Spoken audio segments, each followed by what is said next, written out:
Welcome, everyone. So nice to see everyone. I see a couple returning faces from last time. My name is Erica Boss. I am the Director of Cultural Arts and Engagement at the JCC. Huge thanks to Phil and Barack for helping us make the series. They really brought all the poets together, and I'm so excited to listen to what we have to offer today from David, Jacqueline, and Aviya. But please, I just want to remind everyone to keep yourself muted. We're going to do maybe like a brief Q&A or just a little conversation at the end once all poets have spoken their pieces. Feel free to use the chat at any time. I also believe that our poets will be dropping their potential, their books and their websites in the chat as well, so keep a lookout for those. Just a reminder, our next reading is actually March 21st. So that is coming up right around the corner. That'll have Carol Davis, Ricky Center, and Sam Taylor. So without further ado, I'm going to pass it off to Phil and Barack. Baruch. Baruch. Right. November. Welcome, everyone.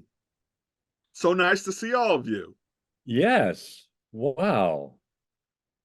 Welcome, welcome, welcome. So excited for this reading. Aren't you, Baruch? Oh, yeah. Yeah. Wow. Here it is. Our second in our series. Thanks for joining us. We just three phenomenal poets. And they'll each read for about, I don't know, 15, 20 some minutes. And then, as Erica mentioned, we'll have maybe a little kibitz or whatever inspirational words you might want to ask or share or anything like that. And so, yeah, we'll just all have a good time listening to some amazing poetry. So, Baruch, what do you think? I think I'm happy to see so many people here tonight. And without any more time going by, I'm going to begin by introducing our first poet, Aviya. How does that sound? Perfect. Okay. As superlative poet, guided by her curiosity and strong instincts, Aviya Kushner's poems demonstrate her great mastery of the unsaid. She uses compelling mystery, unique imagery, and raw word choices with precision. She often breathes life into the past till it feels like the unavoidable present. She is the author of Wolf Lamb Bomb, winner of the Chicago Review of Books Award in Poetry, a New York Times new and noteworthy selection, and a Forward Indies finalist. Aviya is also the author of The Grammar of God, a National Jewish Book Award finalist and a Sam Rohr Prize finalist. Kushner is the Ford's language columnist. She is an associate professor at Columbia College Chicago, where she directs the MFA program. She was also a founding faculty member of the Randolph College MFA program. Her brilliant work has been supported by the Howard Foundation, the Illinois Arts Council, and the Memorial Foundation for Jewish Culture. I had the great luck to read her next book of poems, and it is a testament to her great craft and exceptional imagination. Without further ado, Aviya, will you treat us to your poems? Oh, thank you, Baruch, for that beautiful introduction. It means so much to me. And as you said, I think you're one of the few people in the world who has seen the poems that I'm going to read tonight. So first of all, I want to thank Philip and Baruch for inviting me and for putting this together. It's such a wonderful series.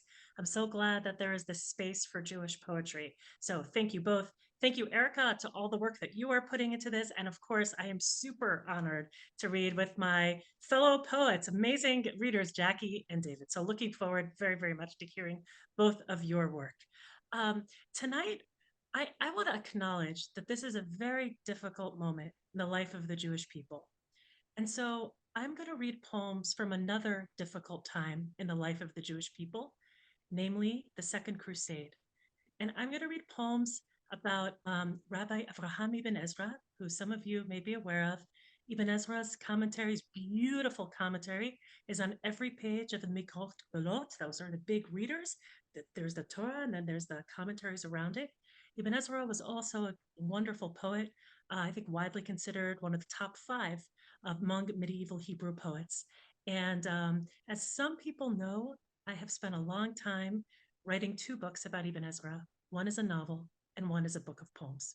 So let me tell you a little bit about why I got interested in Ibn Ezra, and I hope that will help you just access these poems. So when I was working on my first book, The Grammar of God, it was taking forever, just forever.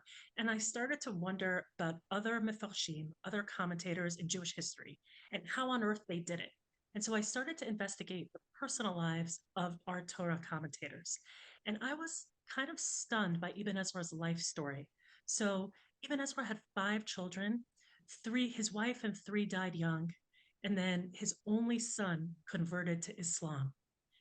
And Ibn Ezra leaves his native Spain in the year 1140. Ibn Ezra lives from 1092 to 1167. In the year 1140, he leaves Spain and goes to Rome, and then he continues to travel for 28 years. That same year, 1140, his son Yitzchak, his only son, leaves Spain as well and goes to Baghdad, where he lives out the rest of his life as a Muslim. So that's the backstory. And I was just fascinated by this. And I found myself retracing all of Ibn Ezra's steps. I went everywhere he went on his 28-year journey. And I think you can hear that in the poems. So I'm going to read some poems from the beginning and some poems from the end of what I hope will be a collection. The first poem I'm going to read is the only poem in the book which mentions me in any way. And after that, it's all Ibn Ezra. So the first poem is about my interest in the project, and then the rest is about Ibn Ezra's journey itself. The road. Nothing scares most of us more than a man who does not need a woman, a home, a child, but knows there is a home in the road and in the mind. All the warm homes of all the women clasping men of the raucous 12th century are gone.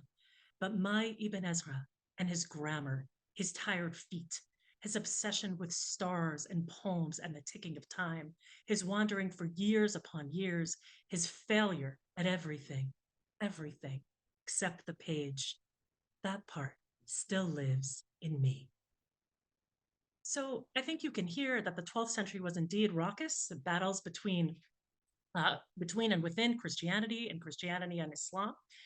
And also Ibn Ezra's deep interest in grammar, which is what his commentary is based on, and his tired feet, because most of his journey was on walking. He also wrote about astronomy, and he was very interested in time and the calendar. And the rest of the poems I'm going to read are from his journey. They're my imagination of his journey. River, 1141. I catch myself, wild beard, tired feet, the reflection of a human beast in a stream. Ogre that I am, or must appear to any woman, I can still protect some runaway, some unwanted rebel who had to take to the road, perhaps a granddaughter of mine, half Jew, half Muslim, wandering out here on the highway of God. Yeah, so Ibn Ezra spends a lot of time on the road, much of it on the Roman road, part of which is you can still see. The next poem, so after he's in Rome for a few years, in 1145, he leaves Rome and he starts traveling through the rest of Italy. So this poem is about his arrival in Verona, which you may recognize from other aspects of culture. Arrival, 1146. Verona, bitter, gray, the Colosseum mocking me with its height. I am weak, I know, and the Colosseum is strong. I am flesh and bone, and the Colosseum is rock. Lovers hide in the arches of it on the bottom, as they used to in the gates of Cordoba, as they once did between the columns of the Pantheon in Rome. And I wonder if this next city of lovers hiding from the light will be my home. A clock ticks in the distance. Time is my companion still, the Colosseum's companion, mine. Do not be arrogant, Colosseum. We have the same tireless, sunburned, godly rival, made of hours, sneaky minutes, treacherous seconds. Time, how it weakens us, man, creation, and man, entirely mortal in sunlight and moonlight, whether made of stone or bone or spirit. So Ibn Ezra was always interested in time. He wrote about the Christian calendar as well as the Jewish calendar. The next poem is Mantova. For those who don't know, that was where the great poet Virgil was. Mantova, 1147. And there is nothing in rainy Mantova for me but a synagogue where the congregants' wet eyes mock me, a womanless man, praying. Once Virgil walked here. Once Virgil made his scrolls of sky and earth in this place. Once he made the middle of the road a poem. Here I am, past the middle of my life, in the middle of a place that means nothing to me. And all I can do is what I did as a boy, stare at the women from a distance, think of God, but crave the song and wail and welcome of a feminine voice, a voice that can come down from the women's section of the old synagogue and walk me out of Mantua, out of Mantova, out of the map, and into the silver sliver of a new life, a vita nova, like the life I began again at the banks of the Tiber. Remember, the poets of the place said, waving arms and quills dipped in fresh ink. Empires fall, but what continues is the water of God, rain, river, speech. So it may help to know that Ibn Ezra pretty much lived half his life before he takes to the road, or what turned out to be more than half his life. He leaves Spain when he's 50 years old, and I often think about that. He's traveling from age 50 to 78. And up to age 50, most of what he wrote was poetry. Ibn Ezra was very poor, as you might imagine, going from place to place, living off patronage. And so this next short poem imagines a letter that he wrote to his son that was written on tree bark. Unsent letter written on tree bark. My son, watch how night comes and leaves, how evening becomes morning. Most gods, most ways of being are like days, ending as they began. Save your love for what lasts, for verses, for the stars. And after Ibn Ezra goes through Italy, he makes his way to France, first to southern France and eventually to northern France. This poem is called Rouen, 1147. Rouen is still standing today in northern France, which is also where the Rashbam, one of the great commentators, had a yeshiva. And most people believe that that's where Ibn Ezra went in his trip to France. Rouen, 1147. Bricks, glass, holy water. Every morning, the praying monks blessing the builders and their materials, and in the distance, the sound of the Shema. The hear, O Israel, the Lord is our God, and God is one. The whisper of it so modest, the lone line and ah against mountains, a soft echo, half ridiculous against bricks, jeweled glass, gold, monks, and approaching multitudes. The crusaders, never too far away. Maybe long after I am gone, this cathedral will fall. This urge for gold and stone and permanence will collapse. This investment in height reminds me of Rome. Oops, went too fast. Of Rome, its ancient belief in the power of structure, the might of statues, the muscles of buildings. Sculpture as argument, and all of it eventually just residue, whispering, echo of dried up power, empire, emperor, belief. Okay. There's a short poem imagining the Crusaders who were on the road at the same time that Ibn Ezra is at this time. Crusaders, 1148. Bearded men who believe with a full belief that violence is holiness, who bless erasure of another from earth. I listen to talk of holy killing, drunk mirth. Anima amin, I believe, I whisper beneath the sound of a sword unsheathed. Okay, now I'm going to just read a few poems from the end of the book. By this point, Ibn Ezra is in his 70s. He knows his son is dead. His son dies young at age 43. And Ibn Ezra is alone in the world, and he's still going, still hoping to complete his work as a writer. Notes while hungry on the road. The whole world lives inside one life. The whole world in all its grime and grandeur and quiet. The mind is housed in the hungry body. Fed and welcomed, it survives. Starved, it casts itself out. This is a short poem. Interestingly, Avraham Ibn Ezra's best friend was the great poet Rabbi Yehuda Levi, and they grew up in the same town in Tudela in Spain, which I went and visited and saw. And early in their lives, they took a trip together to North Africa. They went to Kairouan, which is in modern day Tunisia. And in that time, there were people who believed that the tree of knowledge was there. And so in my imagination, they went to see what the locals believed was the tree of knowledge. So this poem is called The Tree of Knowledge. The Tree of Knowledge. If someone wants to leave you, they will leave you. They don't need a religion, a crusade, a war, even a door.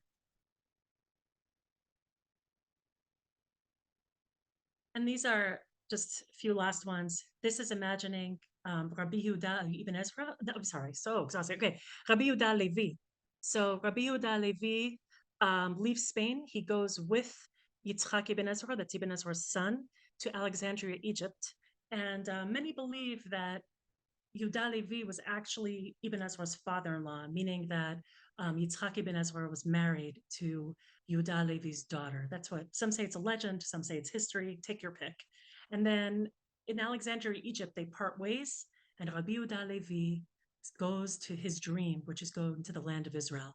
And this imagines that the important minutes.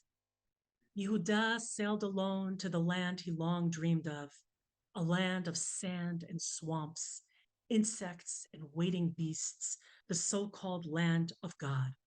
In swarthy high seas, he was alone as the moment before he was born, alone as all great poets are alone in the important minutes, the soul-ticking ones which say, this is life itself, God, man, this itself is life. I'm going to read two short poems and then we'll close. As some of you may know, Ibn Ezra was murdered, and these two poems are about that. He was murdered, historians believe, by an anarchist mob 2 hours outside of London. And I was not able to isolate the exact place, but somewhere in the countryside outside of today's London. Murderers, mobs in the countryside, the widows of the road warn. Someone may want you dead, a man with a sword says plainly, as if anyone still cares where I am, where I bed, who I have loved. Perhaps I have lived too long. And I spent a lot of time imagining Ibn Ezra's murder and what he was thinking and how it went and what it was like at those last moments. This last poem is called Elegy. Elegy. Let the scholars guess, let the poets breathe, let readers reread. Avraham, Abraham, Ibrahim, Yitzchak, Isaac, Abu Said. Of course there is life on the page. I tell you, my body, I write it for me. Thank you.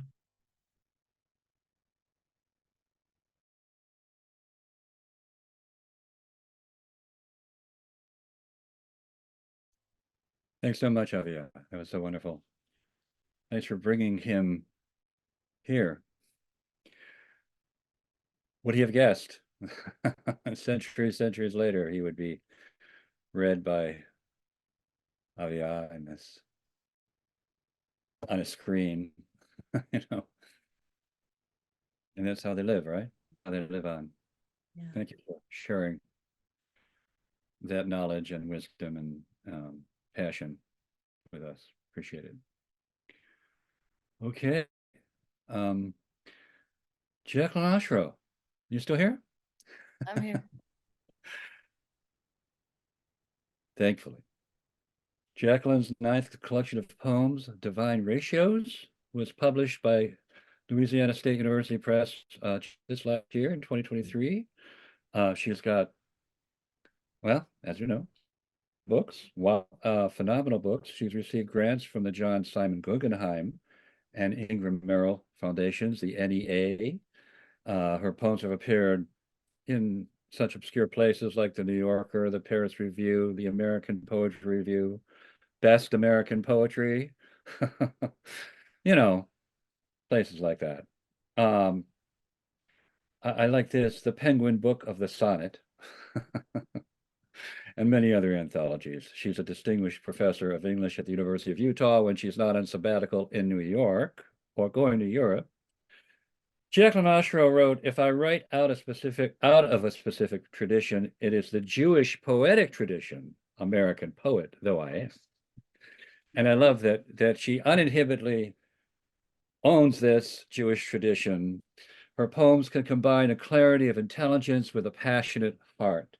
They manage an overflowing of both streams, the traditional American world tradition and the Jewish, but more, as so many of them, including the title poem of her the book before the most recent book, My Lookalike at the Krishna Temple, announces the world itself, how learned she is, what skilled ability to interweave so many glistening strands of language that are story and song, that sing, perhaps chant or daven, the multi-layered, multifaceted, or for lack of a better word, poem. I'd call her a scholar poet, a Talmudist poet, for her poems offer arguments, questions, speculations, alternative suppositions. And so we can agree with the Poetry Foundation that whoever was with this, she's a poet who offers opinions and reactions to the weightiest questions of history and religion, while sounding less like an authority than a particularly well-developed friend. Then the Poetry Foundation says she's particularly interested in biblical inconsistencies, and her psalms have their root in the holy poems she heard as a child at temple. I think they reverse that, but maybe for a purpose. I wonder, did the Poetry Foundation make an error when they used the word psalm instead of poem? I don't think they did. I was first introduced to Jen when someone, I no longer remember who, read a few of my inspired poems and said, oh, the work of Jacqueline Osherow? You must, and I hadn't. I quickly purchased Conversations with Survivors, an amazing book. And I was, as many of her poems are, I was often running. We know how poets can teach through their poems, and through Jackie's poems, I felt I had a permission that it was okay about this Jewish stuff. It's okay to call yourself a Jewish poet. It's okay to long to write that Yiddish poem if God himself can't make out the text of your Yiddish poem. Jackie Osherow taught me that. Please welcome Jackie Osherow. Well, that's really very kind. And I'm just thrilled, Aviya, I'm thrilled by your poems. Can't wait to see that book. And I love Ibn Ezra. Anyway, well, Phil has made my reading go longer because I had a plan, but he asked me to read this. So I'll read it as fast as I can. It's an old poem. I think it's, I don't know, 27, 28 years old. And the Yiddish title is translated in the first line. I'm not going to explain anything else. You should know it. Okay. Ich will schreiben a poem of Yiddish. I want to write a poem in Yiddish, and not any poem, but the poem I am longing to write. A poem so Yiddish, it would not be possible to translate, except from, say, my Bubba's Galiciana to my Zeta's Litvak, and even then, it would lose a little something. Though, of course, it's not the sort of poem that relies on such trivialities as, for example, my knowing how to speak its language. Though who knows, maybe I understand it perfectly. Maybe in Yiddish, things aren't any clearer than the mumbling of rain on cast-off leaves. Being pure poem, pure Yiddish poem, my Yiddish poem is above such speculations.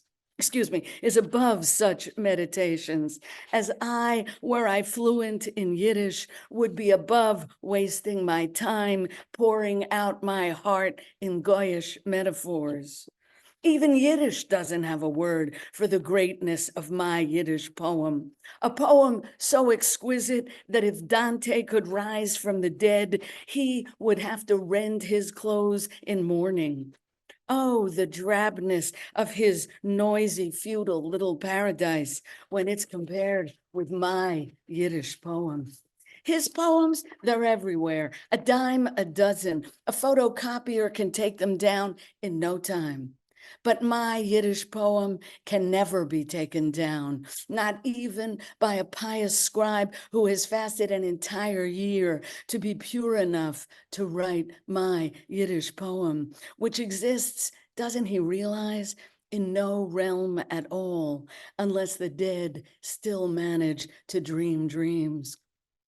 It's even a question whether God himself can make out the text of my Yiddish poem. If he can, he won't be happy. He'll have to retract everything, to recreate the universe without banalities like firmament and light, but only out of words extracted from the stingy tongues of strangers, smuggled out in letters made of camels, houses, eyes, to deafen half a continent with argument and exegesis, each refinement purified in fire after fire, singed almost beyond recognition, but still not quite consumed, not even by the heat of my Yiddish poem. So I'm now going to read work in progress. I just think when you're doing a reading, you should read what you're working on. I apologize in advance. Erica, I had asked you please to show some images. You've got two Jewish girls obsessed with medieval men tonight, okay? I'm obsessed these days with Giotto, the greatest of the greatest painters. I consider him sort of proto-Renaissance, and I'm writing a whole series of poems about his great chapel, the Scrovegni Chapel, one of the great masterpieces of Western art. So the first, the poem I was working on, it was The Massacre of the Innocents. So can you show that, Erica, that image that I sent? There it is. This is Giotto's Massacre of the Innocents. Take a look. It's pretty heartbreaking. It's pretty amazing. It's more amazing when you're in front of it in person. And then I talk about a painting I'm pretty sure you'd be familiar with, Picasso's Guernica. So Erica, if you want to show that.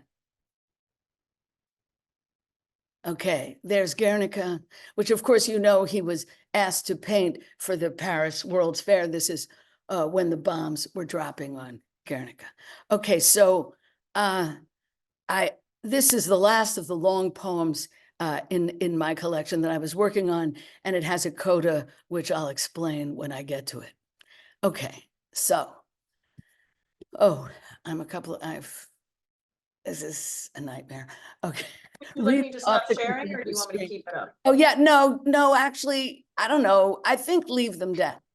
Take them down. Take them down? Okay. Yeah. All right.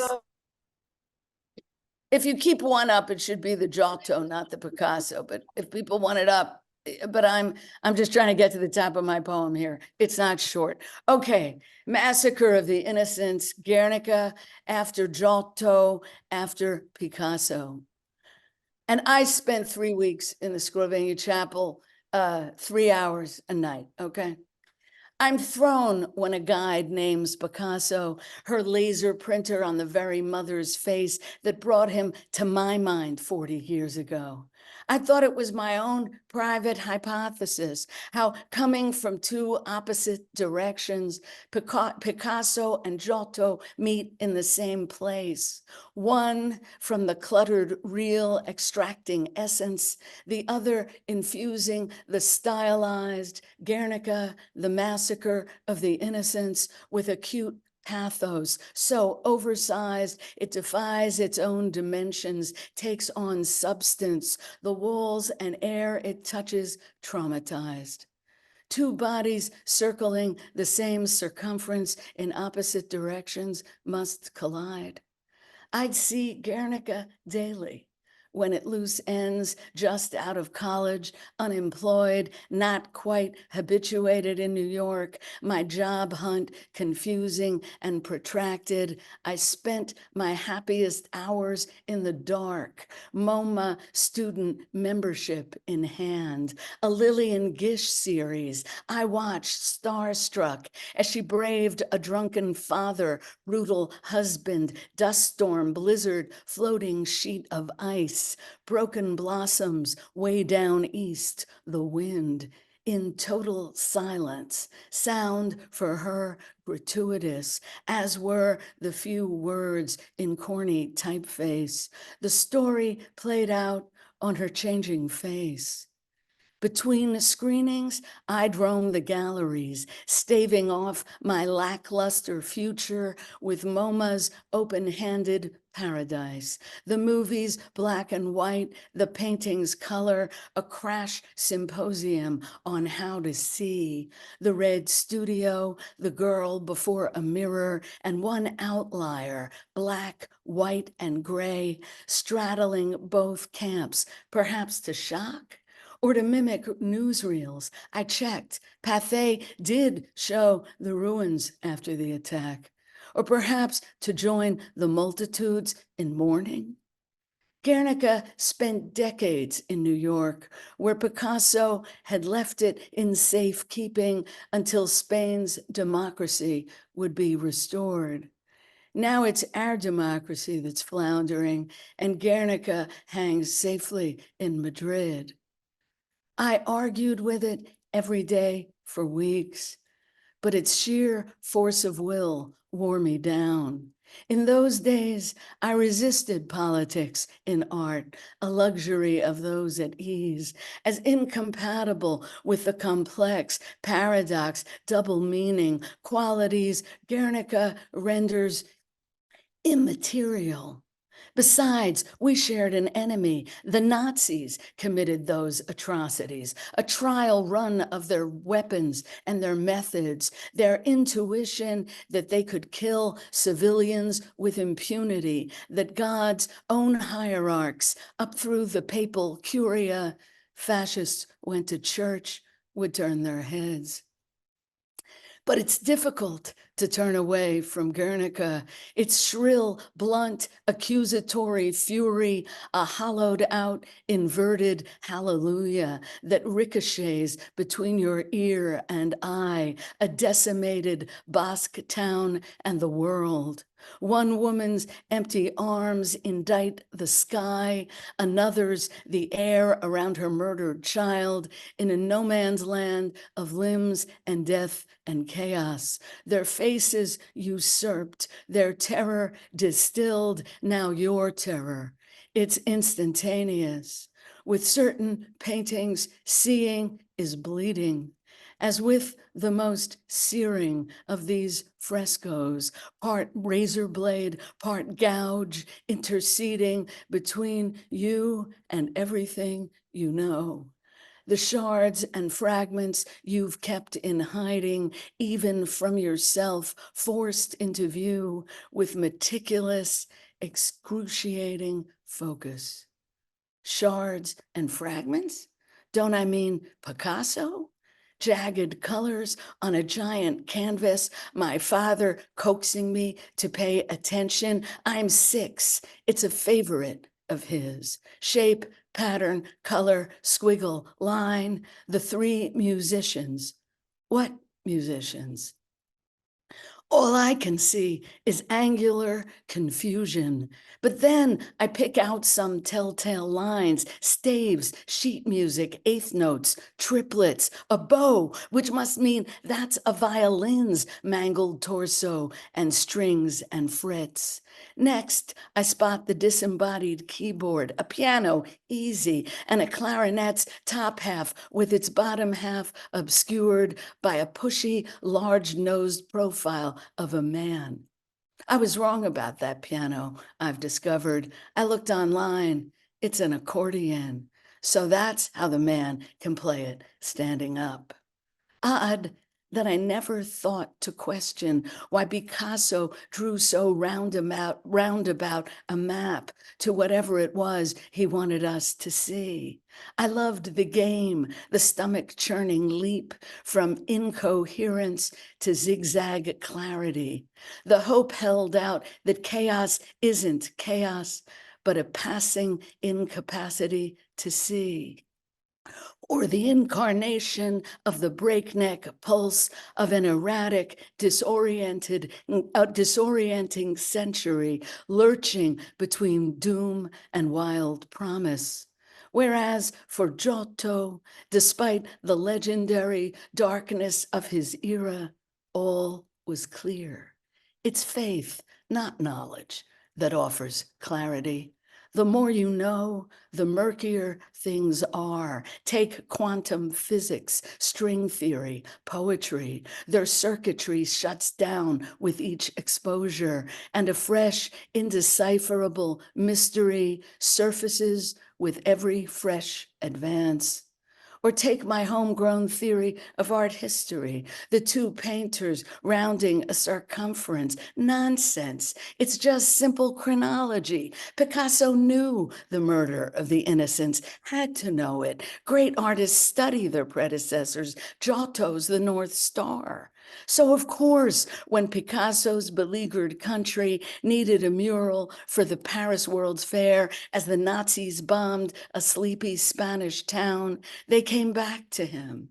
The desperate mother barely clutching her infant's shin as a Roman soldier pulls him by the arms, or the shattered, panic-stricken woman trying to shield her child as another soldier aims a sword at his wide-open abdomen. Picasso just replaced the swords with bombs, or rather, the resulting devastation. Before this, wars were fought in trenches, foxholes, battlegrounds, never a town of people simply going about their business. And I'm not sure whether to pity or envy those who were so astonished, so undone by this. Civilian casualties thronged my TV, my entire childhood and adolescence. Hue, Laos, Cambodia, My Lai. I grew up knowing the murder of innocents as simply something people always do. It's only the methods, the proportions, the scope, the reach so outside, so thorough that made Guernica such a catastrophe. All you have to do is look at Giotto, and the more you look, the more you see. Still, I suspect he would have gone all in on crusades against infidels like me. And Lillian Gish, whose face on screen recast each calibration of emotion, also starred in Birth of a Nation, a panegyric to the Ku Klux Klan. And then there's Picasso, whose high ideals did not keep him from brutalizing women. He crushed their artistry, made them his models. Perhaps one provided the original for those shattered mothers' unending howls. And yet, I wouldn't take it off the wall. We need, don't we, to be made to see, though as an act of resistance, it was futile. Spain lost, the fascists won, and the Nazi killing machine was well launched on its way. With so many murdered, what does it signify that a flawed man managed to convey war's incommunicable essence? At least Herod's horrendous strategy failed entirely. All those innocents did not include the one child he was after, who'd also be murdered by the Romans, but not before he'd promised to secure for all his mortal faithful endless life. Too late for every infant butchered here, each a tiny universe cut off and scattered on the ground, or for each murder whose horror will soon mutate into grief. But look again, the grief's already there. Giotto's ahead of us. He always will be.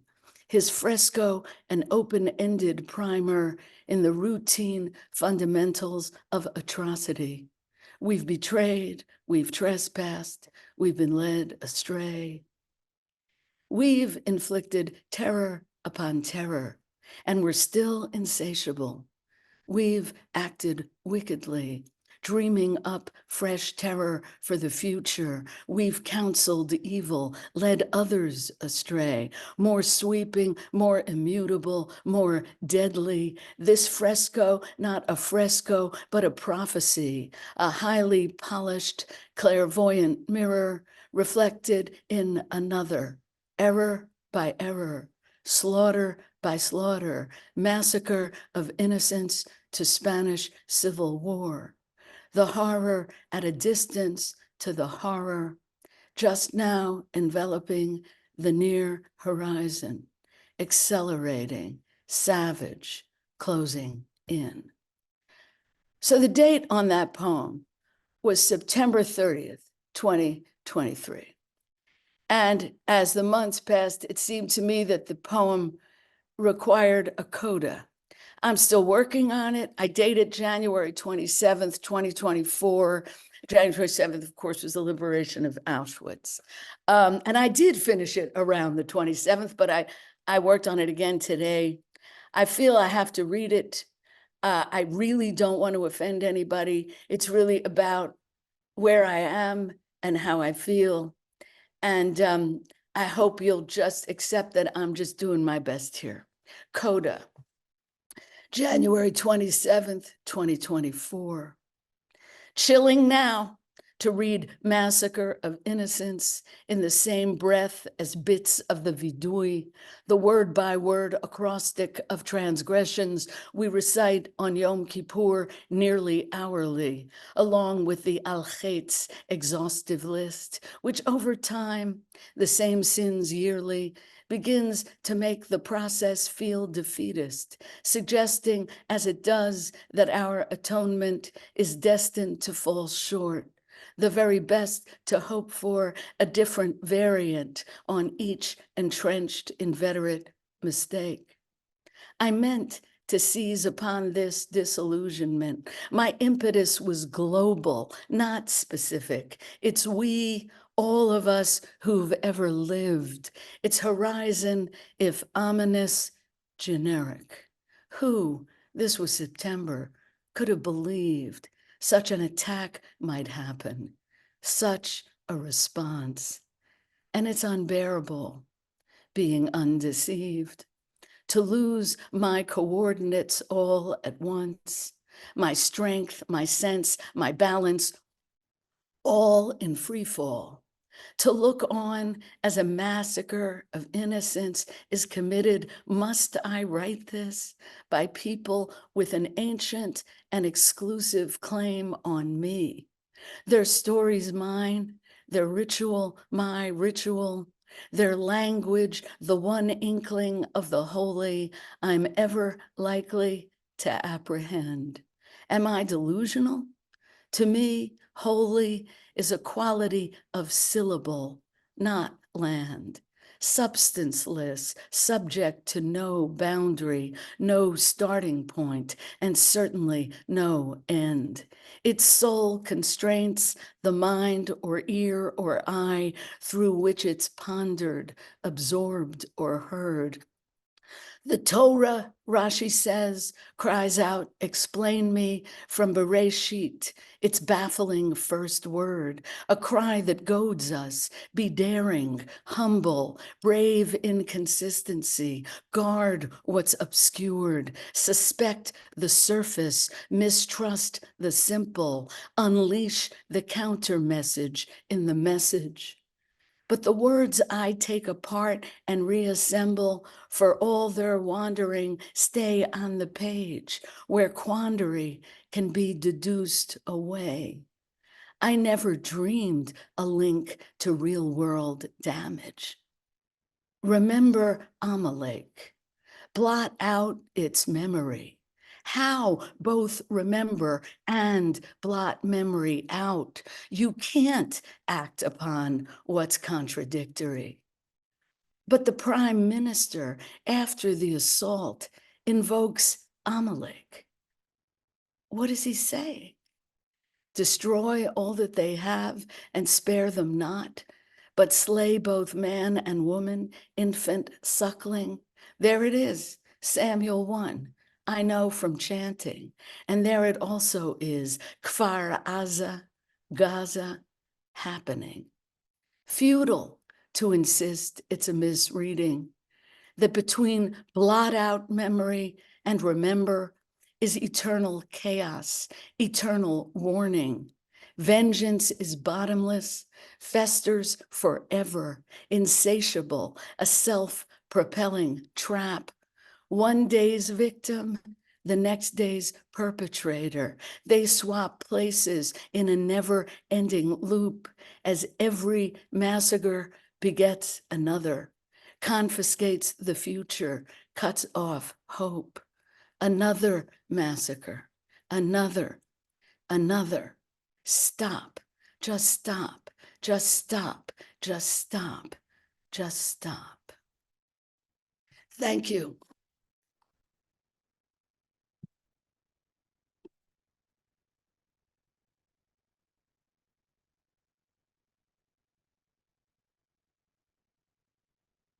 Thank you.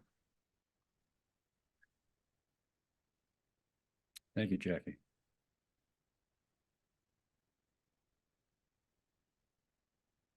Just gonna be quiet for a second.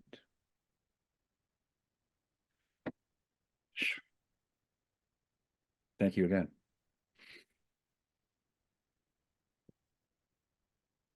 You ready, David? Oh, yes, of course. Sort of. I think I can be ready.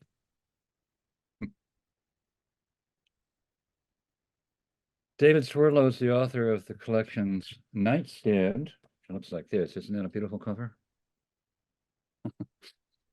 With Broadstone Books. Thank you, Larry Moore. Bodies on Earth and Small Holes in the Universe, as well as the novel Television Man.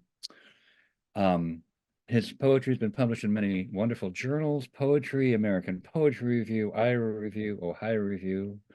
He's supported by grants and awards from the Pennsylvania Council of the Arts, the National Endowment of the Humanities. He served as a Fulbright Professor of American Literature in Peru and as a faculty member with Semester at Sea, lucky guy, on 2 voyages. In 2023, he co-directed the James Wright Poetry Festival, and we had a great time. He teaches at Westminster College in New Wilmington, Pennsylvania, which isn't far from where I live.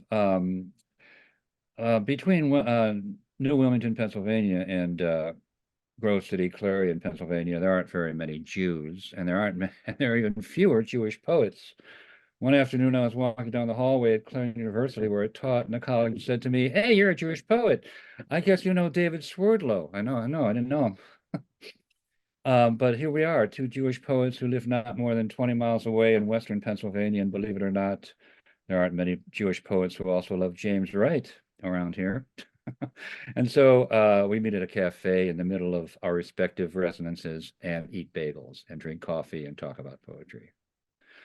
What brings me to David's poetry is the human and humane voice with all its tonalities of range, from domestic intimacy and writing about his family and home and both present and past, to his highly registered ethical sensitivity and empathy toward the other, whys and how they are in concert.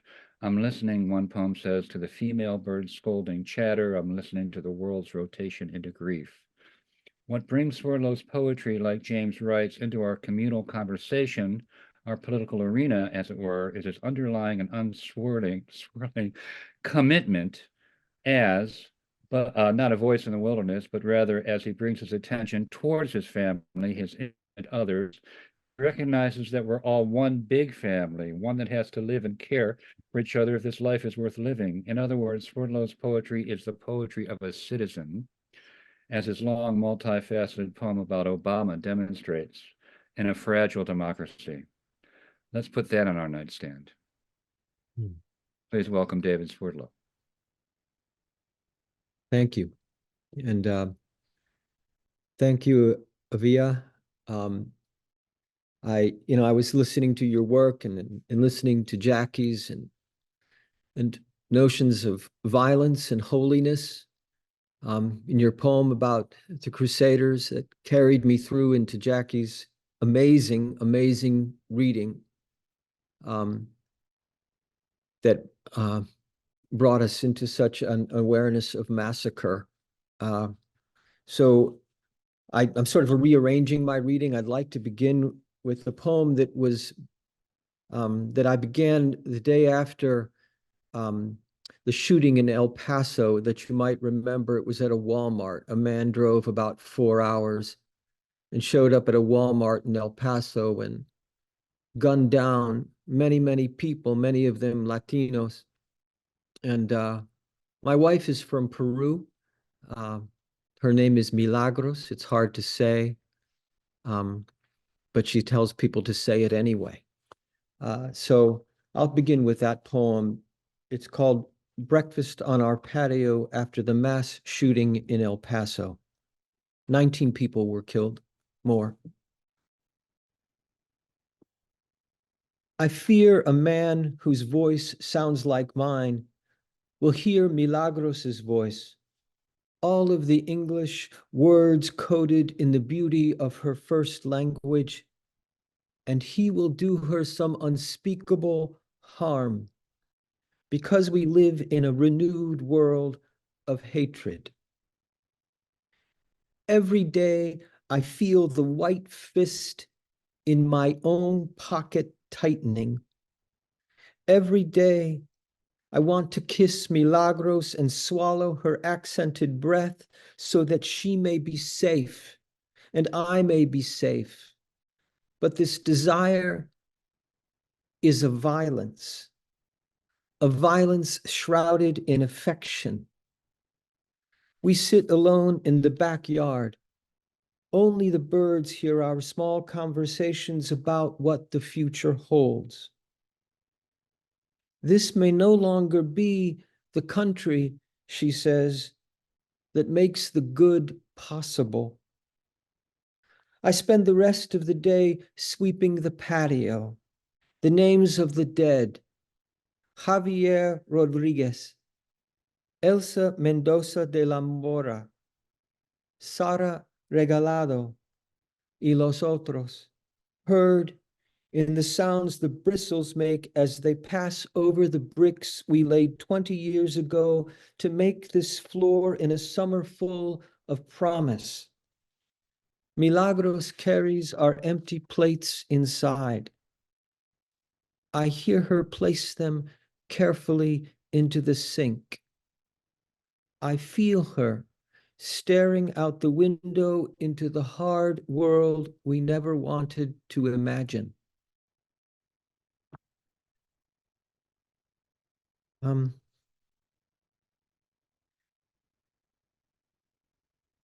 Most of my poems are rooted in my experience with my father.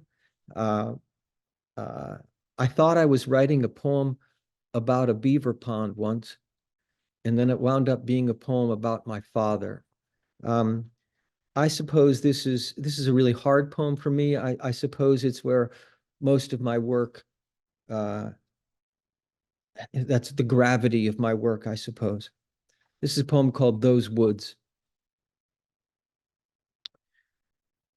As if all concentration rises, a great blue heron breaks its pose atop a hump of the wood clutter, home to a colony of beavers I came to study most days at dusk for solace, if not the frayed desire to be quiet, near something other than myself. Decades have passed, surely, but those wings, their forceful stutter into flight, still resound within me, usually when silence reveals itself no longer bearable on a long drive over gray roads to an unfriendly job. This is when my memory twitches to the beavers, some coming awake in their damp lodge under the weight of that milk blue sky, some in deep sleep, their determination and dream not yet divided by their mates' bodies, slipping out into the thick water and nosing into the new air to see the birds circle over the pond and fly out of April's frame, time surrounded by aspens and pine, the nameless longing into which I had settled. I never felt young. It had been 10 years, but I'd never left the night my father pulled his car into the suburban woods and took enough pills to stop his life and leave what he could no longer bear, his survival marked by the mud-black tire tracks the cop followed into the rain-soaked slot where my father lay in the back seat of his midnight blue Polara, which had to be pried open like a can of rank secrets for his life to go on. What more needs to be remembered? What more than a voice on a telephone telling me where and when? If someone put me at the edge of those woods now and told me to walk in and find the pond, I would listen for wings, for the primitive signature a beaver's tail sounds on its self-made pool at dusk to warn its kind.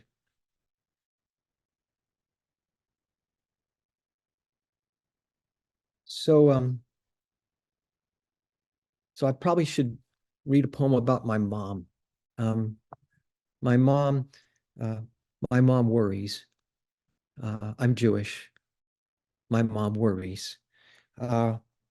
She's just turned 95. She's in hospice. I've often described her as a cowlick. She's just won't go down. This is a poem about her walking down the hall in her condominium, which is in a place in Montgomery County, Maryland, that they call Hanukkah Heights. And so she's on the 10th floor. This is called, she's in a walker, and her apartment is all the way at the end of the hall. This is called Down the Long Hall. Hip shattered, Mom forces her self-mended body down the long hall from elevator to condo, normal courage, rising from the 90-year-old woman she claims herself to be. It's my 59th birthday, and I'm dizzied by the poorly chosen pattern for the carpet. The smell of curry from apartment 1009, brisket from 1011, my mother pushing her walker, 15 years a widow, survivor of lung cancer, loneliness, a lower eyelid that droops. She pauses in the hall, remembers the evening I was born in a snowstorm, a month premature, in rush hour, my crowning in the car, my arrival in the elevator, the nurse laughing, better carry a bushel basket for the next baby. But I was the last of three, the one in a hurry to read, to know. She pushed my brother and me out the door into the downpour one day in August and let us run in swimsuits at full speed around and around the house, skidding in mud, our wild arms, our one hope of balance, of staying upright in a world going as fast as the rain. If you should die like this, I knew then the world would spit you back out into its spinning. But this fancy fell away, and now a straight line from here to the door is what we navigate together, Mom. Stubborn, love limping home.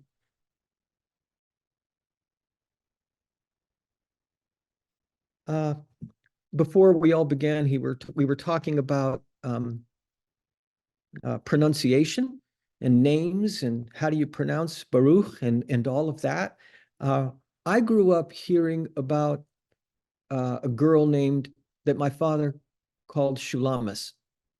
And this, of course, can remind some of us of maybe Paul Celan's great poem, the death fugue with Shulamit, right? But my dad said Shulamis. He actually called her Lolly, and she was his cousin that he played with in Europe just before World War II.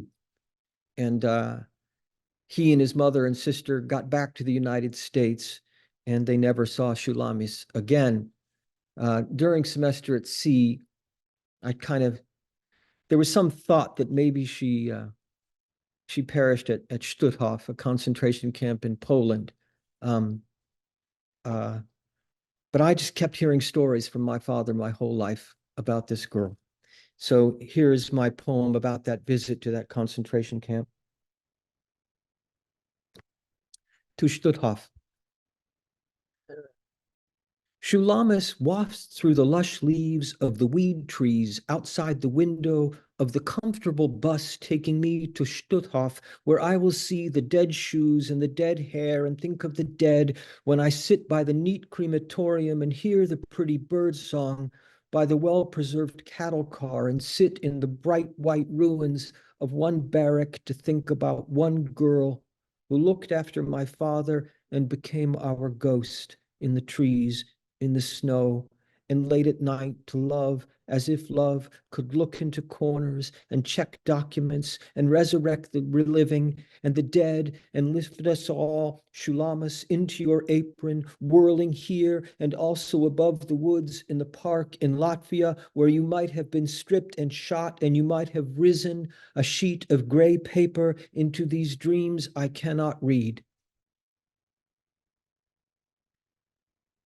I'm not sure where we are on time, but I'll just read a little more. Well, maybe 3 or 4 poems, I think. If I'm not mistaken, Aviya, you mentioned Alexandria, Egypt. Yes, that's right. And I went there, and I was taken around town in a horse-drawn carriage by a fellow named Ibrahim, and we had a fight. And this is my poem to him. It references Cavafy, the great poet who lived in Alexandria for most of his life and wrote there. And we tried to visit his apartment. This is called Having Words in Alexandria. Ibrahim, I regret how our day ended, how we argued over money, how our whole day came down to this. You couldn't read. Not even the sum I'd scribbled that morning had agreed to pay you when we were meeting and haggling at the end of the corniche. This wasn't enough money for a whole day's work. You screamed into the crowd, closing in on us, as if they could make both public and private our misfortunes. Remember Cavafy's apartment? How Michael and I couldn't enter because it was closed that day, how we stood in front of the poet's name engraved on a brass sign for you to take our pictures smiling? Of course you knew where Cavafy lived. Perhaps your daughter, the one you described while giving us the tour of Alexandria on your horse-drawn carriage, the daughter you were sending to school, perhaps she'd read one of Cavafy's poems aloud for you. Is this why you kissed my daughter's forehead when you lifted her onto your horse? Did you see Ibrahim? Later, the man angling toward us, his expression fixed on me, sitting in the front seat as we drove on, wearing my American-style ball cap to keep the Egyptian sun from my eyes? Did you see how at the last second his eyes went from mine to Eliana's, just 10 years old beside her mother in the back seat, the foot-long leather strap he tried to strike her with? Ibrahim, descendant of Ishmael, of the pharaohs, did you hear the whip? Maybe we were never to agree on price, on numbers, or letters, or even history. Maybe, Ibrahim, we are and always have been an argument. Jew and Muslim, American and Egyptian, poet and illiterate, buyer and seller, but we are at least fathers, Ibrahim, would either of us have sacrificed our child on the mount of the Lord, somewhere between faith and submission? West and east, there is commerce we might trust. Our word, uttered or written down, our word that fell from our mouths into the empty scroll of the street where a congregation flocked to recite our promises, our transgressions. I think I'll just do 2 more poems, and I'll have a sip of water.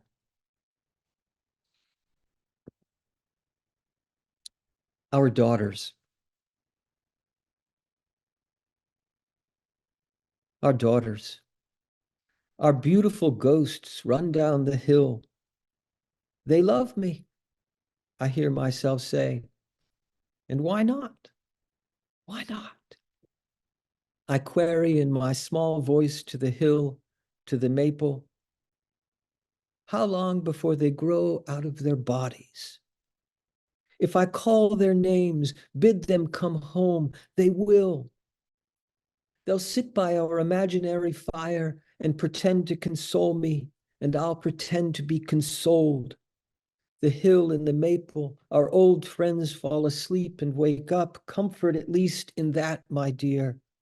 I'm planning to outlive myself. Look at them, behind the maple. They've undressed. They're putting on our old attire. Should we kiss them before they disappear? Should we rejoice? And just a last small poem. Love poem. The garden's already gone to weeds, a remnant of love having slipped out of my true attention. I would love to stay here until the frogs are in full voice and the grass goes dark. I should love to know how a day finally ends. Thank you.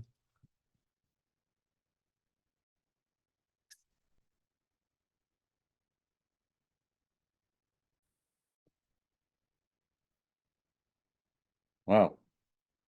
Let's do it all again, can we? Thank you so much, you wonderful poets, you. Phil, I didn't say thank you to you and to Baruch and to Erica for putting all of this together. It's really been a great night for me to hear wonderful poets. Beautiful. David, you and the other 2 poets who read tonight made it a pleasure to put this together and made it all worthwhile. Are there any questions or comments or insights or speculations or just kind of whatever? Please, Praises. unmic yourself. De-mic. We have to have a little kibitz before we sign off, so it's Feel part free of to open it up, guys. the whole spiel, the whole shtick. Well, I thank can't you. wait to read the books I just heard from tonight. I can't wait till they're available. Oh, I wanted to say, buy their books. Thank you for your 3 wonderful entries, Aviya as usual, and Jacqueline. I felt so much in tune with what you're saying. It's just so harmful, it's so hurtful, it's so frightening, and I really appreciated that, and for yourself as well. Is it not so that the angel of death greets us with the question of whether we were honest in business? So I've heard it said. Is Yeah. that not the same universally, or it's only Jewish religion? Is there a don't know. rabbi in the house? Yeah. What if you Yes. didn't do any business? Then you're in real trouble. At least you're selling poetry books. That's business too. That's big business. I love the diversity of the poets and the poems that we heard, but also there was a kind of there were intersections that were wonderful. Jackie, I Well, think masterpiece, by the way. Oh, you're a sweetheart. Thank you. No, I'm not a sweetheart, and I was terrible in Hebrew school, but that was a masterpiece. And I've heard other masterpieces from you, but I think that topped them. Thank Wow. And thanks for I'm the quote. grateful to you for saying those things because they needed to be said. And a lot of us are afraid to say them. I was getting nervous. My friends told me not to do it. They said, don't you read that. That's Oh. Well, I already have one cousin who won't talk to me anymore. No, No, I just, reading it.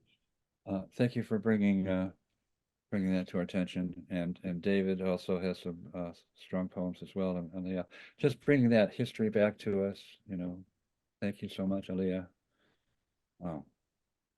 We have a few poets on the screen that are going to be reading next time. A couple. I don't know if they're still on, but Richard is going to be there, and I thought I saw Carol. Carol, you here? Yeah. Both of you are going to read, and Sam Taylor is not on the screen, but this and we hope you come back next month on what, the first day of spring, March 1st, I think. You've all raised the bar for us, but that's a good thing. It was a beautiful reading. They threw down the gauntlet. No, it's so wonderful about poetry is that there's so much singularity in each poet that brings our attention and our passion in so many different ways in so many different times. It's irreplaceable for me. Anybody else want to say anything? I just want to thank the JCC of Buffalo for their continued support and continuing to help have us on their platform. And I appreciate Erica's effort. And it's been great. We love bringing this poetry to you guys, and we couldn't do it without the JCC of Buffalo. Yeah. We also have a couple poets who have read in the past on the screen. I see Charlene Fix and Roger Kamenet, and I don't know who else is out there, but thank you guys for coming and supporting it. And, we're going to keep going. Baruch and I are going to keep doing this, right, Baruch? That's right. Can't stop. Thank you. Thank you guys for putting this together. Just hearing all these artists come together, it's absolutely amazing. It's very inspiring. So thank you so much for getting these amazing people together. And I look forward to our next one on I believe it's the 21st of March. But yeah, thank you. thanks so much. I also didn't get to thank you all. Thank you. And I didn't get to tell David how much I love that reading. And thanks a lot, everybody. Yeah, I already. So we'll take this poetry with you, and we'll see you next month, and feel free to keep in touch.